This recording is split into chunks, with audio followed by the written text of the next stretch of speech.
Okay, అర్నియార్ reservoir water ఇప్పుడు 1.8 capacity అయితే 1.6 ఉంది.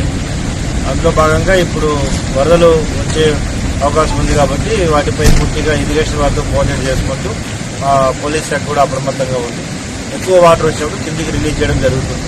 ఇప్పుడు 400 TMC water 400 cusecs water release చేశారు. సో ఈ రోజు రేపు హెవీ ఫ్లడ్ ప్రొజెక్షన్ ఉంది కాబట్టి ప్రజలందరూ కూడా ఇరిగేషన్ మరియు పోలీసు వారు చెప్పే నియమ నిబంధనలు పాటించి ఎటువంటి ఇబ్బంది లేకుండా ఇళ్లలోనే ఉండాలి. అవసరమైతేనే బయటికి రావాలి. ఈ కల్వర్ట్స్ తర్వాత బ్రిడ్జెస్ దగ్గరికి రావడం, మన తెలిసిన బ్రిడ్జ్లే కదా వాగులే కదా అని దాటడానికి ప్రయత్నించడం అలాంటివి చేయకుండా ఉంటే మంచిది. సో మీడియా ద్వారా అందరూ కూడా ఈ 2 రోజులు వర్షం హెవీ ఫ్లడ్ ఉంది కాబట్టి సురక్షితమైన ప్రాంతాల్లో భద్రంగా ఉండాలి. పోలీసు వారి హెచ్చరికలను వాటి నియమాలను పూర్తిగా పాటించాలని కోరుకుంటున్నాను.